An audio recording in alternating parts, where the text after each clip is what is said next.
Oke, Assalamualaikum warahmatullahi wabarakatuh. Berjumpa kembali di kegiatan web ya, web 3 untuk mata kuliah pemrograman berbasis desktop. Oke, desktop orang. Oke, Eh, sekarang kita memasuki aktivitas belajar lebih dari 10 ya. Kita akan melaksanakan 3 atau 4 web ya. Di aktivitas belajar 6 kemarin kita sudah melaksanakan web kedua ya, yang pertama sudah dilaksanakan di prodi masing-masing.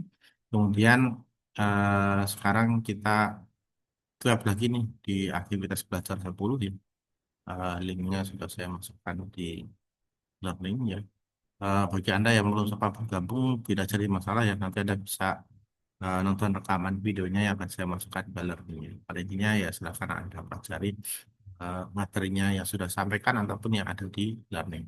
Kemudian di aktivitas web kegiatan kita sekarang ini, sasaran adalah untuk menyelesaikan tugas yang ada di aktivitas belajar 8 ya. Ini adalah tugas 2 ya.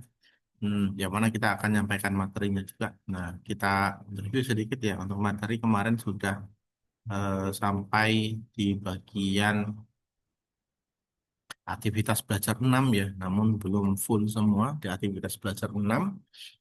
Kita coba akan selesaikan ya aktivitas belajar 6. Nanti kita akan lanjut 6, 7, 8, 9, dan 10 ya. Misalnya sampai aktivitas belajar 10. Oke, di aktivitas belajar 6 ini kita bahas tentang struktur keputusan atau perulangan.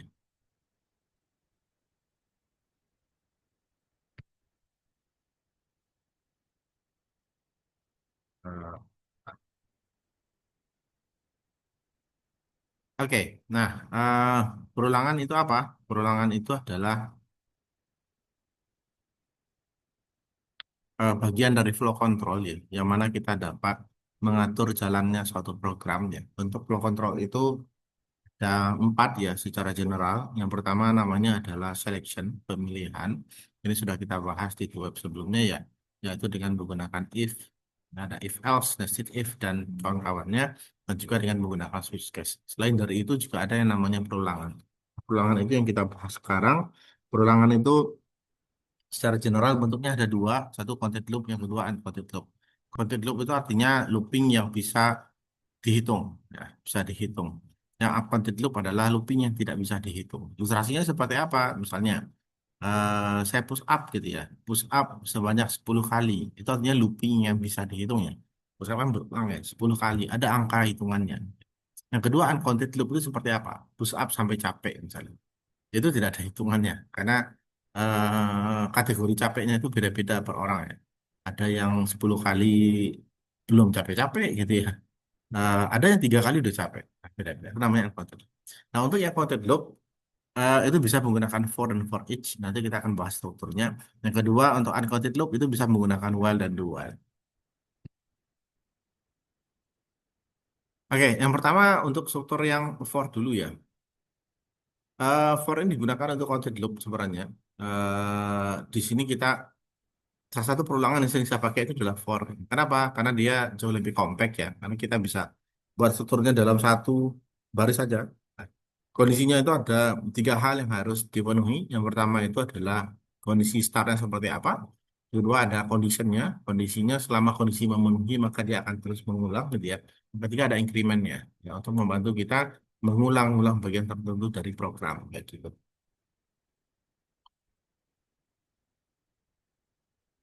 Nah, ini contoh dari perulangan ya. Kalau adalah di sini, misalnya ini adalah perulangan yang digunakan untuk mengulang menampilkan huruf i atau angka gitu ya dari 1 sampai dengan 9 kalau di sini ya.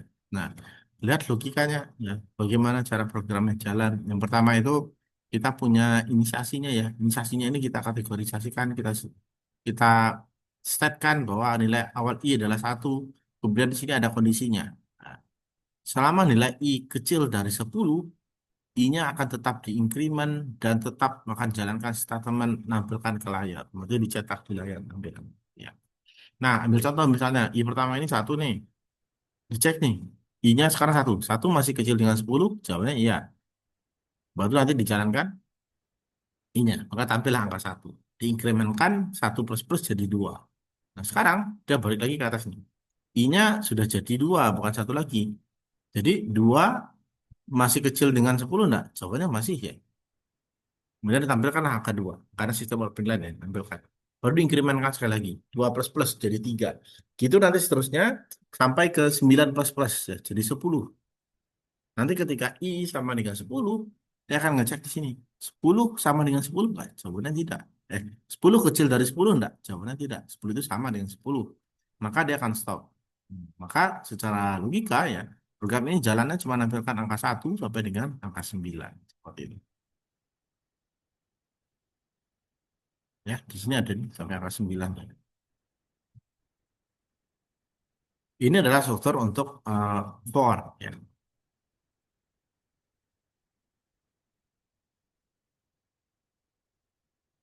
Kemudian for each ya, for each. Program for each digunakan untuk menampilkan isi dari array.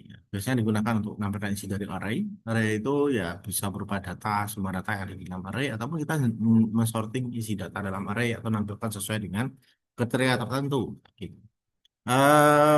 Variabelnya lebih sederhana lagi ya.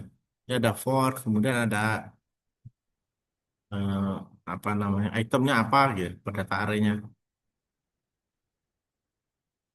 Kebanyakan dipakai untuk itu, yang for each. Walaupun sebenarnya bukan cuma untuk itu sih. Bisa juga dipakai untuk menampilkan angka bilangan biasa juga bisa dengan menggunakan forex.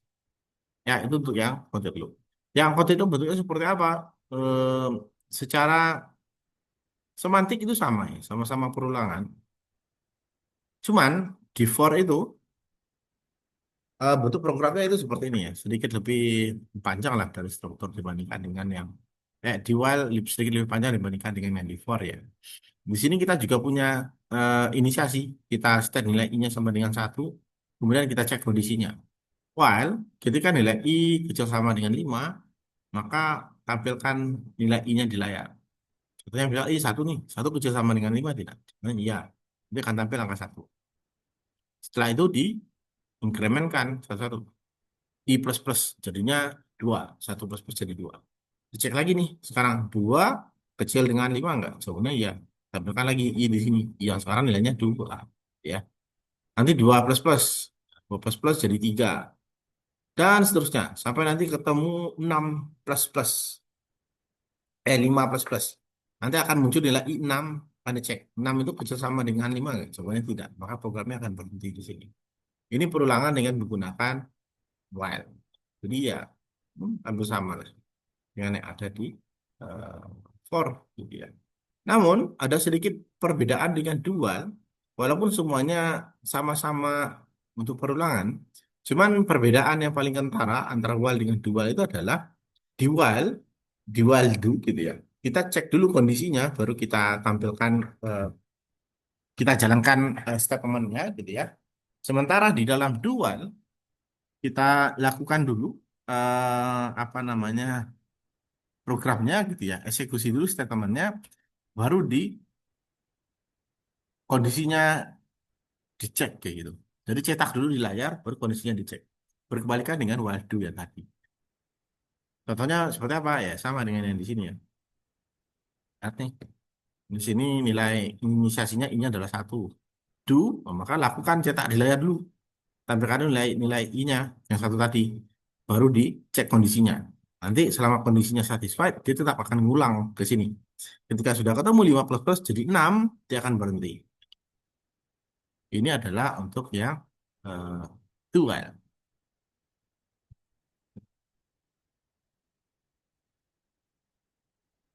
Oke, nah itu materi di aktivitas belajar 6. Sekarang kita lihat di aktivitas belajar 7.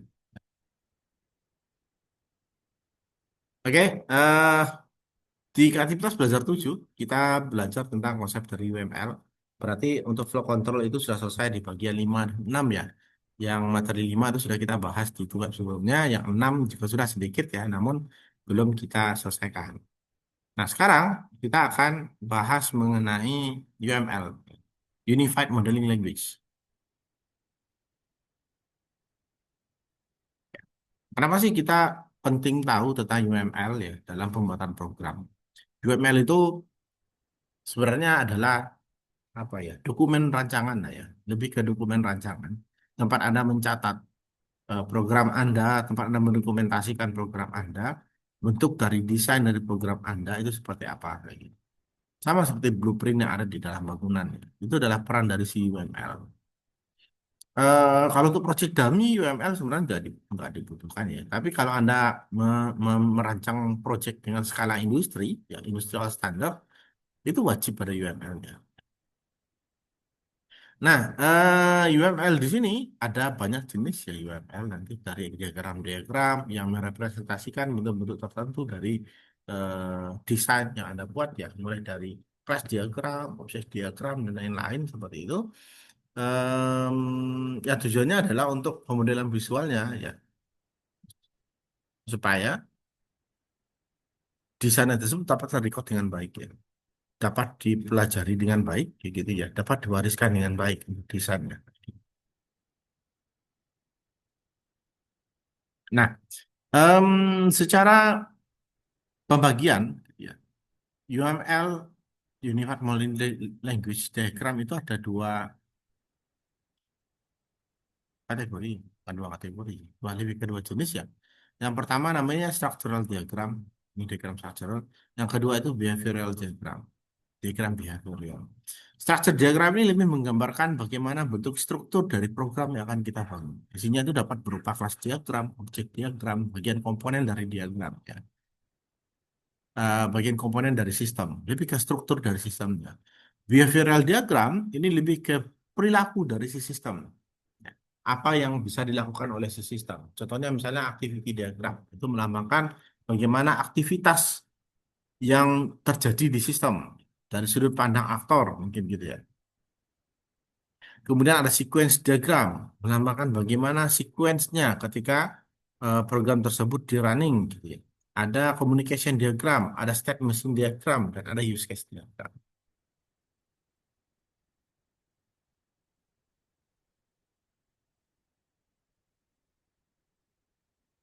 Nah, untuk struktural diagram yang paling sering dipelajari dan dipakai gitu ya, itu ada tiga sebenarnya ya yang paling banyak dipakai. Yang pertama itu adalah kelas diagram. Ya, kelas diagram ini karena Anda buat programnya dengan menggunakan Java yang sifatnya adalah object oriented programming sehingga kelas diagram ini jadi sesuatu yang wajib untuk dibuat ya.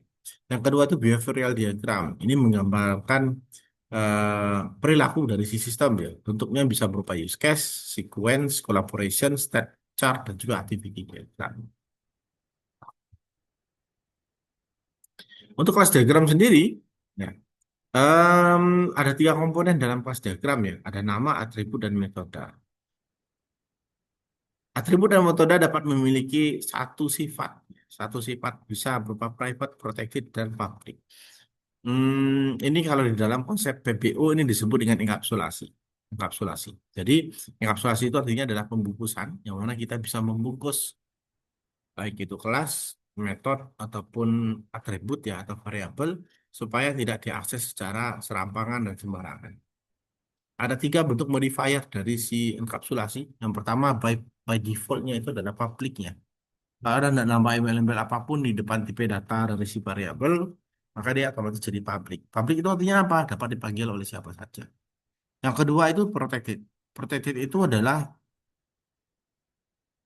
kelas objek, kelas metode ataupun variabel ya, yang hanya dapat dipanggil oleh kelas yang bersangkutan di kelas tersebut dan anak-anak yang mewarisinya atau direct descendant ya, maksudnya turunan langsung dari si kelas tersebut. Kemudian ada kategori private.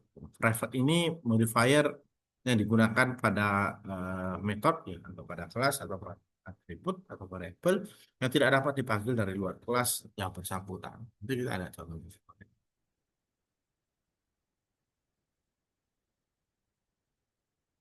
Ini adalah contoh dari kelas diagram ya. Ini adalah nama dari kelasnya, kira seperti apa. Kemudian yang kedua ada atribut ya. Yang di dalamnya adalah atribut. Yang ada kurungnya di depannya ini adalah metode. Artinya apa? Di dalam kelas diagram itu wajib ada atribut dan wajib ada metodenya.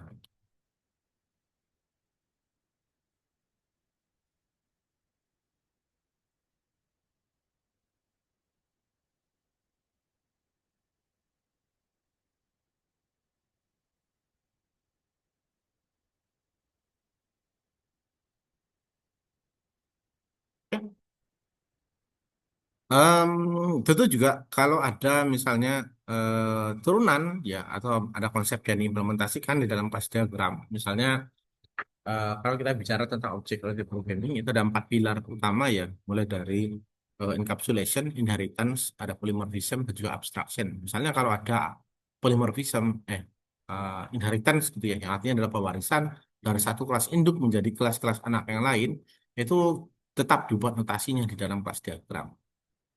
Nanti kita lihat bentuknya seperti apa. Oke, ini yang kelas diagram tadi. Nah, kemudian untuk behavioral diagram, di sini kita fokus ke use case diagram. Ya. Jadi use case diagram ini menggambarkan fungsionalitas yang diharapkan dari sebuah sistem. Dalam perancangan perangkat lunak, use case diagram itu lahir dari merupakan produk turunan dari si kebutuhan fungsional dan non-fungsional. Ya. Fungsional need dan non-fungsional need. Yang mana kebutuhan fungsional dan non-fungsional ini didapat dari requirement analisis yang dilakukan di apa namanya ke klien ya misalnya kita buat aplikasi online shopping seperti contoh di sini. Eh, Sebelum buat aplikasinya kita perlu tahu requirement kebutuhan di pasarnya seperti apa, maka kita harus ketemu dengan klien gitu ya. Klien di sini aspeknya bisa banyak ya, tergantung Anda mau dari aspek mananya yang mau dilihat gitu. Apakah mau melihat langsung dari konsumernya, itu bisa jadi bahan masukan gitu ya, atau dari misalnya stakeholder yang lain gitu ya, yang pemegang modal ataupun yang lain yang ingin Anda pertimbangkan tentang aplikasi dari mereka kayak gitu ya. Itu bisa dari mereka. Nah, dari sana nanti akan dapatlah kebutuhan fungsional yang analis ya, pakai kode fungsional. Dari situ juga dapat kebutuhan non fungsional. Baru dari kebutuhan fungsional itu diturunkan jadilah use case diagram. Nah, idealnya use case diagram ini untuk bagian instance dari si use case diagram ini dilambangkan dengan bagaimana interaksi antara aktor dengan si aplikasi. Makanya ada kotak. Kotak di sini bukan sembarangan kotak ya. Ini menggambarkan ini adalah kotak sistem. Maka sifatnya kotak ini sifatnya adalah wajib harus ada. Di sini melambangkan bahwa ini adalah sistem dan ini adalah aktor yang akan mengakses sistem. Semua aktor itu ditaruh sebelah kiri.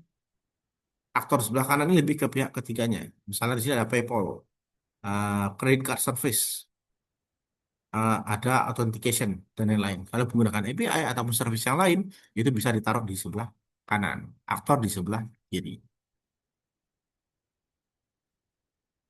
Oke, jadi di dalam use case diagram itu yang akan jadi apa namanya sasaran utamanya adalah apa yang bisa dilakukan oleh sistem atau apa yang bisa dilakukan aktor di dalam sistem ya.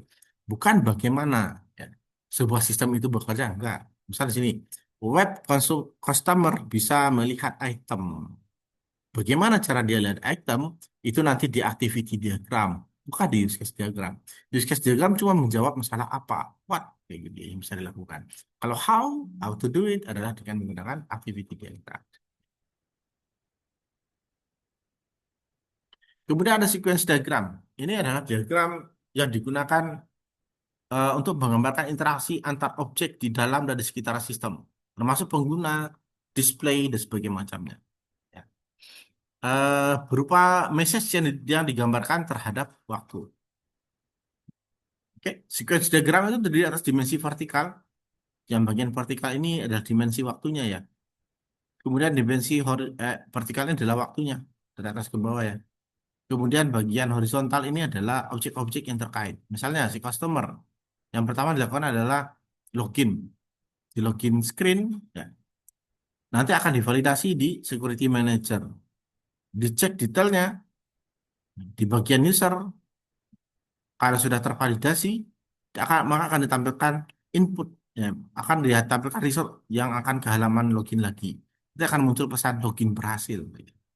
Kalau loginnya salah, username password salah, akan muncul password atau username salah. Maka dia harus ulang lagi login. Ini namanya sequence diagram, menggambarkan interaksi antar objek di dalam dan sekitar sistem, untuk pengguna, display, dan juga lain-lain. Kemudian ada collaboration diagram. Ini menggambarkan interaksi antar objek. Sama seperti sequence diagram, tapi lebih menekankan pada peran masing-masing objek, bukan waktu penyampaian pesan. Jadi, kalau di sequence tadi lebih ke hubungannya terikat dengan waktu ya, secara vertikal ini adalah waktu, secara horizontal adalah objek yang terkait. Sementara di collaboration diagram ini lebih ke peran dari masing-masing objeknya. Objek bagian autentikasi ini fungsinya untuk apa? Objek yang ini perannya di sistem itu seperti apa? Yang ini perannya seperti apa? Dan lain-lain. Kemudian ada activity diagram. Ini menggambarkan berbagai alir aktivitas dalam sistem yang sedang dirancang. Ini yang saya sebutkan tadi ya. Melambangkan aktivitasnya. Ya. Bagaimana masing-masing alir sistem itu berawal, decision yang mungkin terjadi, dan bagaimana mereka berakhir. Ya. Di dalam activity diagram biasanya itu menggambarkan bagaimana interaksi dari si aktor terhadap sistemnya. Seperti itu. Terhadap sistem perannya itu seperti apa, bagaimana jalannya dan lain-lain.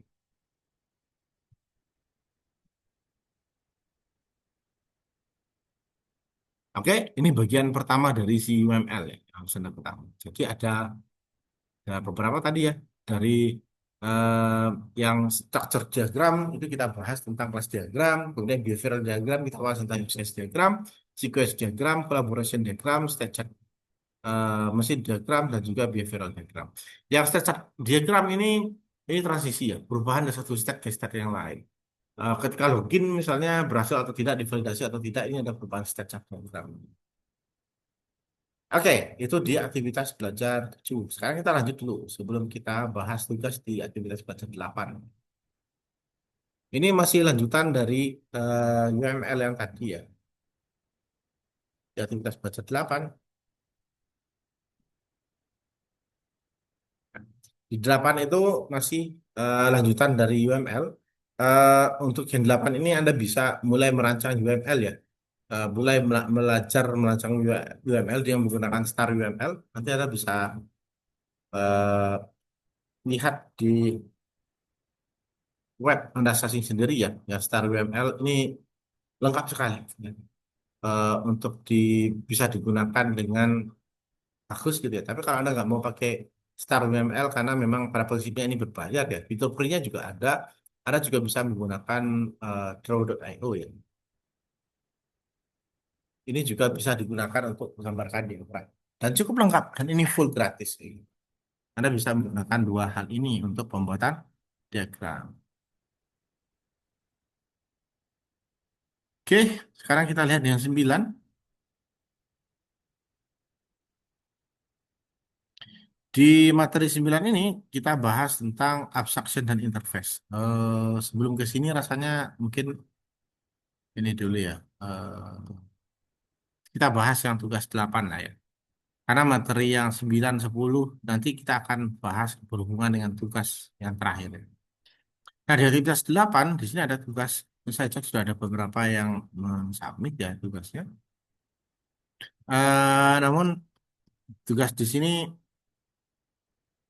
ya apa ya?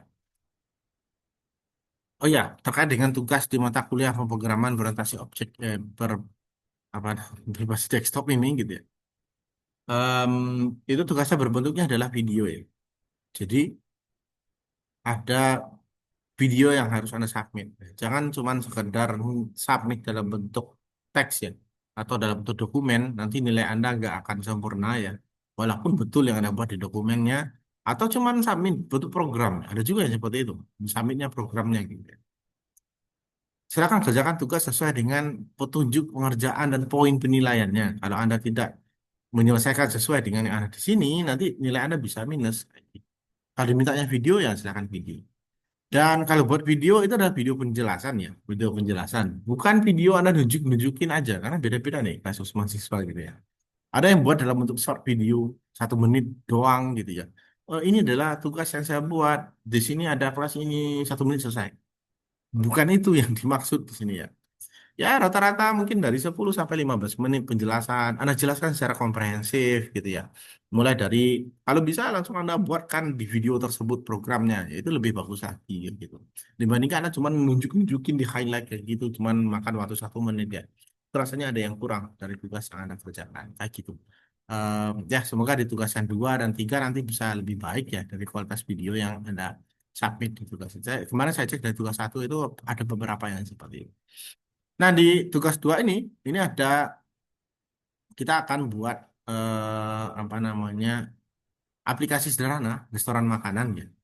Em, di sini ada tiga indikator untuk penilaiannya. Yang pertama itu tipe data, variable identifier, keyword pada kelas objek dan method. Ini bagian dasar dari si Java lah ya.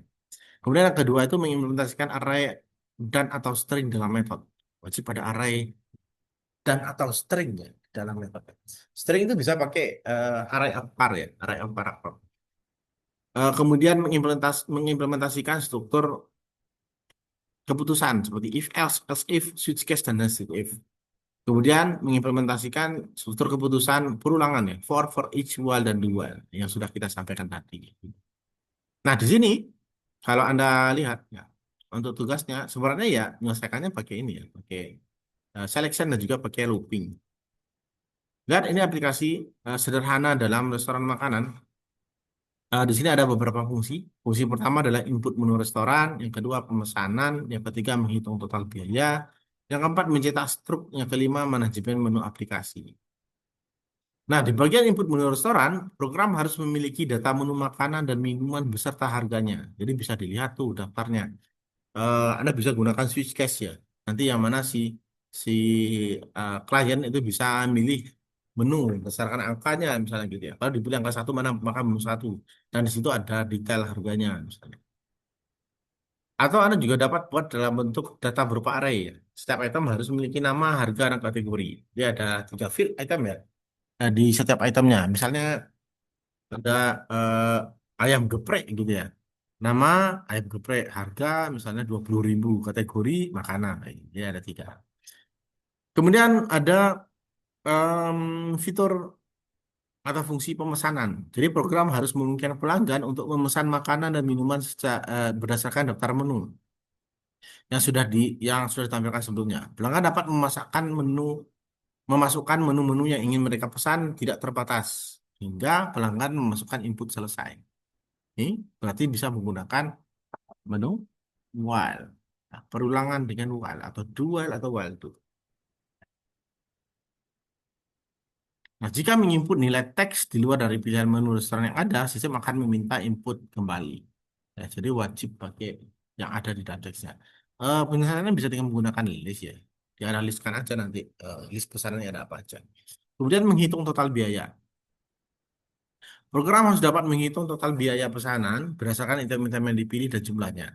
Total biaya keseluruhan pesanan ditambahkan dengan biaya pajak 10% dari total keseluruhan. Dan biaya pelayanan ada 20.000. Berarti ada dua komponen tambahan ya. Misalnya saya belanjanya 100.000 kayak gitu ya. Nanti akan ada pajak 10%. Saya bayar 10.000 gitu ya. Dan juga ada biaya pelayanan 20.000. Berarti tambah pajak dan pelayanan. Nah, selain itu, restoran ini juga menerapkan diskon atau penawaran khusus. Jika diskon 10% jika total keseluruhan pesanan melebihi 100.000. Nah, jadi jika if total pesanan besar dari 100.000, maka ya, 10% dikalikan dengan total pesanan.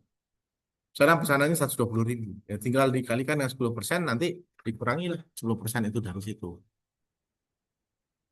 Nah, kemudian mencetak struk pesanan. Program harus dapat mencetak struk pesanan yang mencantumkan menu-menu yang dipesan. Jadi ada struknya ya, mulai dari harga per itemnya apa, kemudian total harga per item, total pemesanan, informasi pajak dan biaya pajak yang tadi ya, dan juga biaya pelayanan yang 20.000 tadi.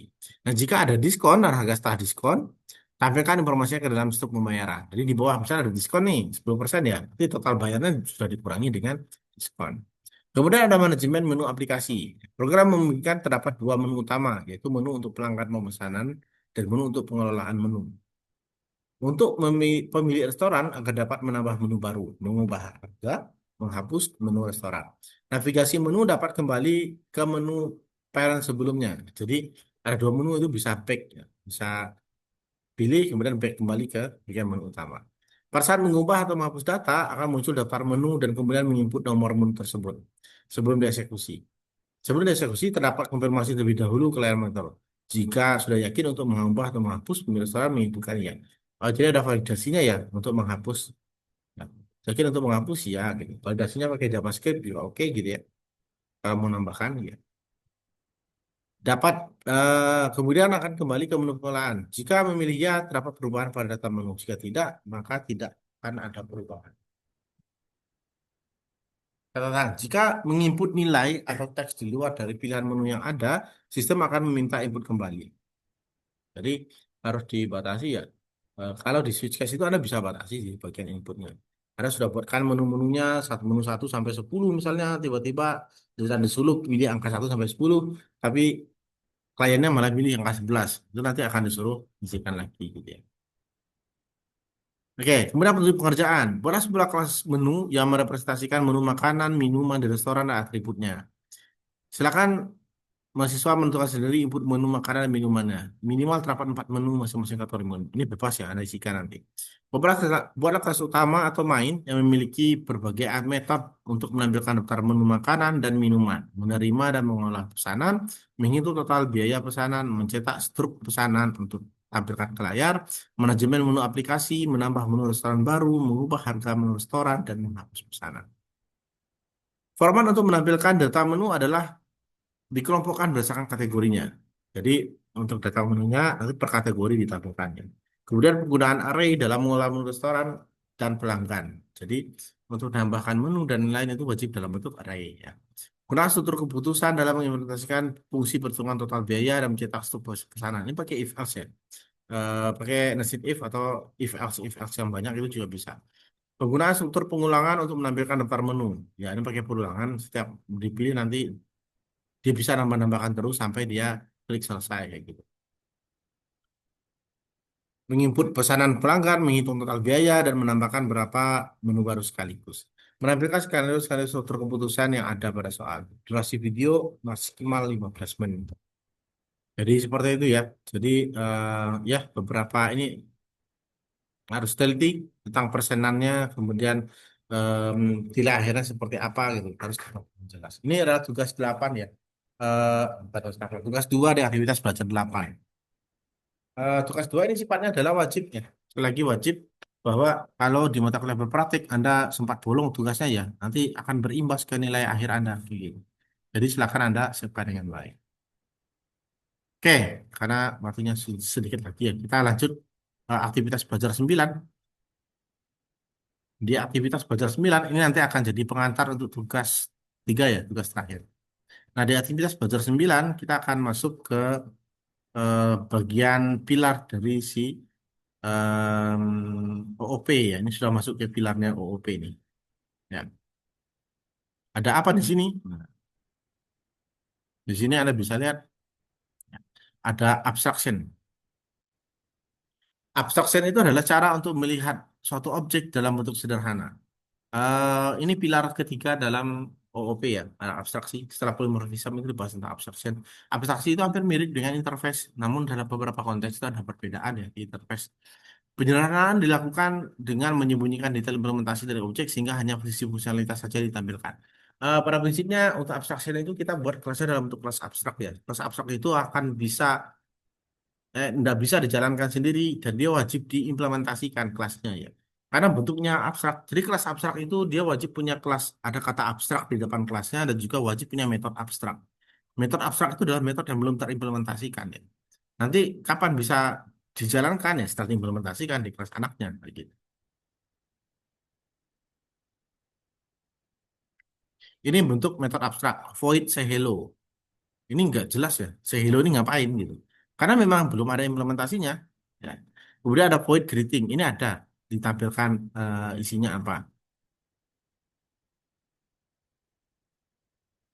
Ini adalah bentuk abstrak kelas ya. Jadi kita harus tambahkan kata abstrak di depannya. Ini menggambarkan dia adalah bagian dari abstrak kelas.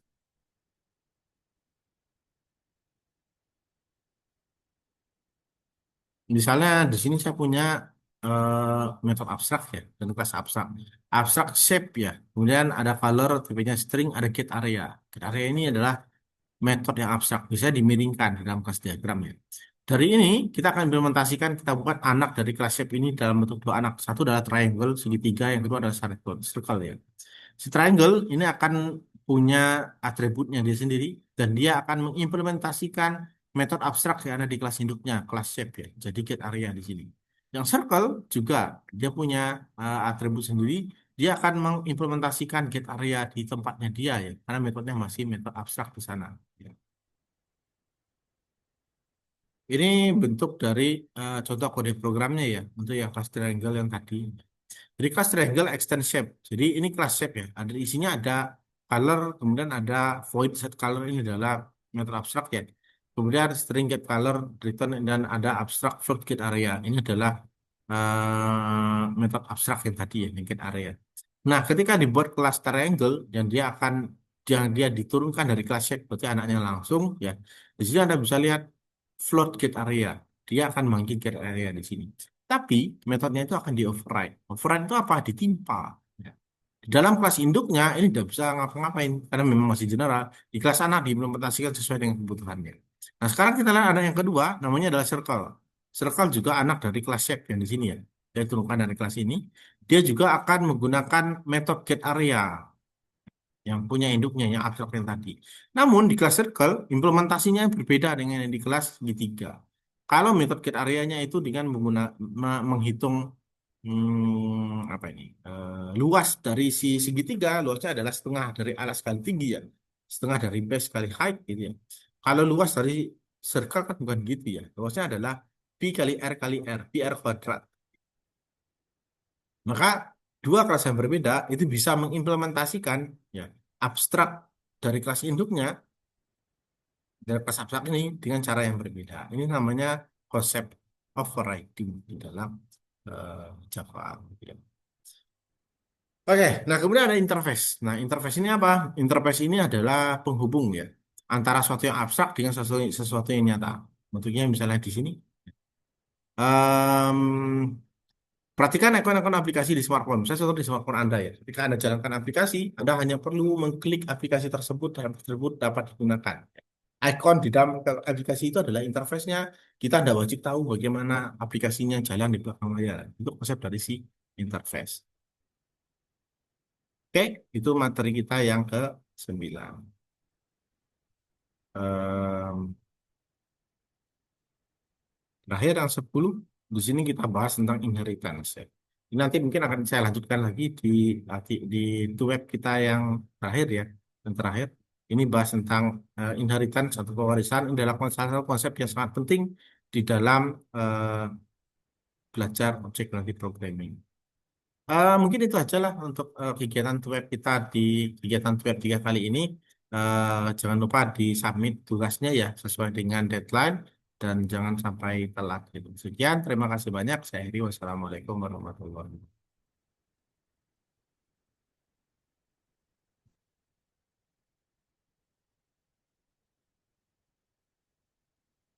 Waalaikumsalam warahmatullahi wabarakatuh. Terima kasih, Pak.